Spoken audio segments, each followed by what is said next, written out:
प्रेम शुक्ल जी को याद होगा कि शुरू में मैंने इनसे एक डिबेट में पूछा था कि आप 370 और 400 सीटें लाएंगे कैसे। तो इन्होंने कहा कि प्रधानमंत्री जी ने कहा है कि हर बूथ पे 370 अतिरिक्त वोट लाने हैं, तो वो हम ले आएंगे और हमारी 370 सीटें आ जाएंगी। तब मैंने इनसे कहा कि 12 लाख बूथ हैं, 370 वोट हर बूथ पर अतिरिक्त का मतलब होता है 40 करोड़ अतिरिक्त वोट, और 2019 में आपको मिले थे 23 करोड़, तो 40 करोड़ और 23 करोड़ 63 करोड़ वोट, कुल मतदान जो हो रहा है वो 67 करोड़ के आसपास का होगा। तो 63 करोड़ वोट इनको मिलेंगे और 370 सीटें इनके आएंगी और बाकी 5-7 करोड़ में सारे विपक्षी दल निपट जाएंगे। तो मैंने पूछा था कि शुक्ल जी महाराज इस बात का जवाब दीजिए। बार बार पूछा, उस दिन भी नहीं दे पाए, बीच में भी पूछा, नहीं दे पाए। भारतीय जनता पार्टी के बाकी प्रवक्ताओं से भी मैंने अपना ज्ञानवर्धन कराने की कोशिश की, वो भी नहीं कर पाए। कांग्रेस आएगी, आपको विश्वास हो तो पूछ लेता हूँ ना। अब ये पंकज जी हिम्मत हो, चुनौती दे रहा हूं। छोड़िए ना, कांग्रेस 3 डिजिट में आएगी। अरे भाई आपके पास अपार धन है, आपके पास अपार धन है, मैं गरीब कहाँ कांग्रेस पर विश्वास की क्या हैसियत की आपसे शर्त लगाऊं? चुनौती है, आप तो लेकिन आप डरपोक का भाग खड़े होंगे, आप ब्लैंक चेक देने को तैयार है, मेरे पास नहीं खड़े होंगे, मैं जानता हूं। आप कायरता दिखा रहे हैं, भाग खड़े होंगे। मैं तो ये क्योंकि क्या है कि आप पिद्दी गिरोह को भी राहुल गांधी पर कोई भरोसा नहीं है। जमीन पे तो मैं आपको पिद्दी गिरोह कह नहीं रहा हूं, लेकिन आप चिढ़ जाएंगे, मुझे पता है अभी। आप कृपा करके बताइए, हिम्मत है तो लगाइए ना सर। जमीन पर कांग्रेस 3 डिजिट में आएगी क्या? मैं लगाने को तैयार हूं। 3 डिजिट में कांग्रेस नहीं आएगी। कोई कितने की शर्त लगा रहे हैं? कोई कबूतर चुनौती स्वीकारिए। यहाँ वहाँ की बात क्यों कर रहे हैं? चुनौती स्वीकारिए। है हिम्मत तो बात ना करो, बताओ कि कारवां लुटा कैसे, लेकिन किसका कारवां लुट रहा है? मैंने कहा Harshvardhan ji, okay relax relax relax. देखिए ये इलेक्शन, ओके शुक्ल जी, तो कहिए 3 digit Sharma ji, Shukla ji, Sharma ji, both the Tripathi are back on and I hope दोनों का ऑडियो ठीक है। हर्षवर्धन जी, किसी का तो कारवां लुट रहा है और जैसा लुट रहा है वो दिख रहा है, लेकिन आप इतने कॉन्फिडेंट हैं, प्रेम शुक्ल जी से भी ज्यादा कॉन्फिडेंट आप, कि बीजेपी रिकॉर्ड तोड़ करने वाली।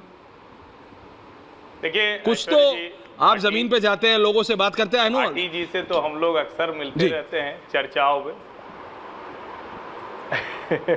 और उत्तर प्रदेश विधानसभा चुनाव के समय में भी भाटी जी मेरी जुबान लड़खड़ाई नहीं थी। ओके, भाटी जी ऑल्सो सब कह रहे थे तो मैंने कहा था कि भारतीय जनता पार्टी की सीटें उत्तर प्रदेश में घटेंगी, लेकिन योगी आदित्यनाथ पूर्ण बहुमत के साथ सरकार बनाएंगे। ये हम लोग चर्चा में थे और हमने ये बात की थी। 5 राज्यों के विधानसभा चुनाव हुए तब भी मैंने ये बात की थी। जब मध्य प्रदेश में भारतीय जनता पार्टी को लोग 65-70 सीट दे रहे थे, तो भी मैंने कहा था कि गुजरात होने वाला है मध्य प्रदेश में। तब लोग कह रहे थे अरे ये हर्षवर्धन त्रिपाठी कहां से लेके आ रहे हैं। राजस्थान में भी पूर्ण बहुमत की बात की थी मैंने, और इसीलिए मैं कह रहा हूं कि आज मैं फिर दोहरा रहा हूं। देखिए 370 प्लस और 400 पार, ये प्रधानमंत्री नरेंद्र हर्षवर्धन जी आपको रोक रहा हूं इसलिए वहां लेकर गए। तो फिर भाटी जी का जो क्लेम है, विपक्ष उस ट्रैप में त्रिपाठी जी, तो फिर जो भाटी जी का क्लेम है कि उनकी काउंटिंग तो 20 से शुरू हो रही है यूपी में, उनके पास भी फैक्ट्स हैं। मैं चाहता हूं जरा आप दोनों एक मिनट जरा बात तो कीजिए, आप दोनों एक दूसरे को इज्जत देते, रिस्पेक्ट करते। नहीं, अगर ये होगा जी, only these two right now. मैं तो कह रहा हूं ना कि भाटी जी अगर सीट वार बता दें तो सचमुच ये चमत्कार हो। भाटी जी प्लीज हो जाए, 20 सीटें भाटी जी हो जाए, क्लैरिटी हो जाए, पार्टी की क्लैरिटी हो जाए भाटी जी, वो कौन सी 20 सीटें जिनसे आप शुरू करें? Let's begin. यादव की जगह 2 people on air, Garima ji thank you. नहीं जाते। देखिए पश्चिम से शुरू करते हैं। करिए। कैराना हम 2 लाख वोट से जीत रहे हैं। ओके, कैराना, कैराना भी on air right now. Kairana, Meerut में हम 4 को चलाएंगे गरिमा जी। मेरठ में हमने जो राम बन के आए थे उन्हें हरा दिया, मेरठ सीट हम जीत रहे हैं। मुजफ्फरनगर में हमारे हरिंदर मलिक जीत रहे हैं, संजीव बालियान को हमने हरा दिया। संजीव बालियान हार रहे हैं आपके साथ? यस बिल्कुल। क्या बात? रामपुर हम जीत रहे हैं, मुरादाबाद जीत रहे हैं, बदायूं जीत रहे हैं, फिरोजाबाद जीत रहे हैं, मैनपुरी जीत रहे हैं, कन्नौज जीत रहे हैं, घोसी जीत रहे हैं।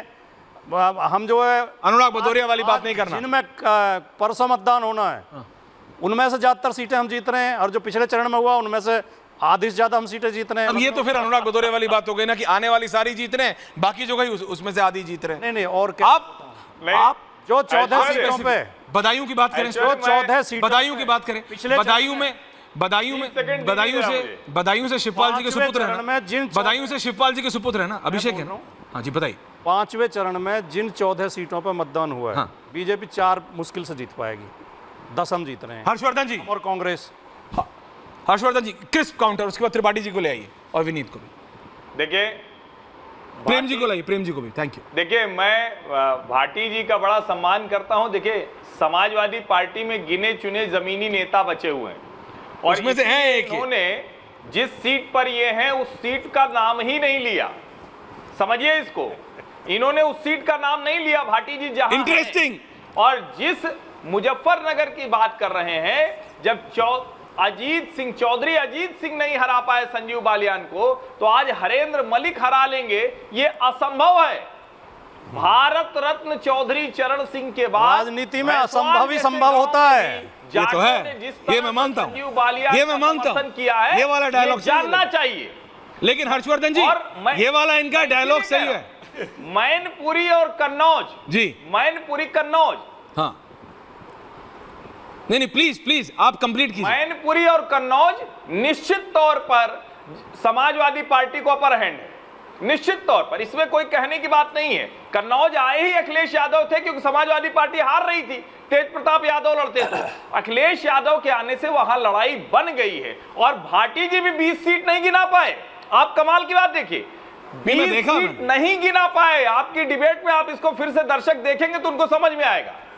नहीं, लेकिन उन्होंने जो एक डायलॉग मारा प्रेम शुक्ल जी कि भाई राजनीति में असंभव ही संभव है।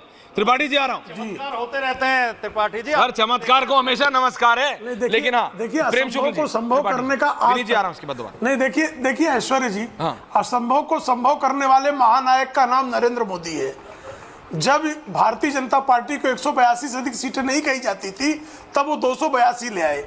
जब सपा बसपा और आरएलडी का गठबंधन होने के बाद जिन लोगों ने कहा था मिले मुलायम कांशी राम, हवा में उड़ गए जय श्री राम, उन सारी शक्तियों को बुआ बबुआ को धूल चटाकर समाजवादी पार्टी बिना बुआ के शरण में गए भी जो है 5 सीट पर, और बुआ के चरणों की शरण जाने के बाद भी 5 सीट पर। और अब कहां से जाएंगे भाई साहब? अब तो बुआ भी नहीं है कि बबुआ को पार लगाएं और आरएलडी हमारे साथ है। तो देखिए, सपने देखना संवैधानिक अधिकार है और भाटी जी जो हैं अच्छे स्वप्नदर्शी हैं, उनकी स्वप्नदर्शिता को प्रणाम है। लेकिन सत्य यह है कि कन्नौज और मैनपुरी की सीट भी फंसी हुई है, ये जीत नहीं रहे हैं। थोड़ा बहुत अगर इनको कहीं सांस आ रही है तो रामपुर की सीट पर आ रही है। जय श्री राम के सामने सिर्फ रामपुर इनको जो है राम जी जो हैं बिल्कुल इनका पीछा नहीं छोड़ेंगे। इन बाबरवादियों को राम का नाम भी जो है, अगर कोई सीट अगर ये जीत पाएंगे तो राम का नाम लेकर ही जीतेंगे, ये दशा होगी।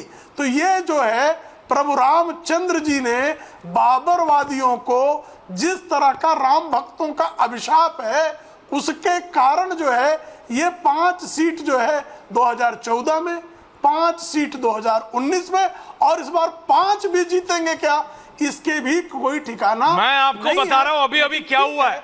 मैं आपको बता रहा हूं अभी क्या हुआ है प्रेम शुक्ल जी, और ये ब्रेकिंग न्यूज है। मैं अपनी ग्रिड टीम से रिक्वेस्ट कर रहा हूं जरा नीचे ग्रिड पे भी ले आए कि अभी देखिए क्या हुआ। ये जो अलायंस की बात होती है विनीत जी, राहुल गांधी ने अभी कहा है, प्रेम शुक्ल जी, हर्षवर्धन जी सुनिएगा, रत्नाकर जी आप भी, कि देखिए उन्होंने केजरीवाल को जो बेल मिली है उस पर सवाल खड़ा किया। ये वही राहुल गांधी है जो कि मिसेस अरविंद केजरीवाल को लॉन्च करने के लिए पूरी टीम इकट्ठी हो गई थी।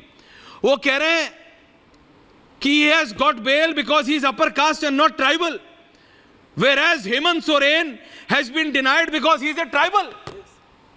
आप मेरी बात समझिए। तो कल ही का बयान है ऐश्वर्य जी आप समझ रहे हैं? पंजाब में केजरीवाल से ही लड़ा लट्ठम लट्ठा है ना, ऑन द ग्रिड। शिशिर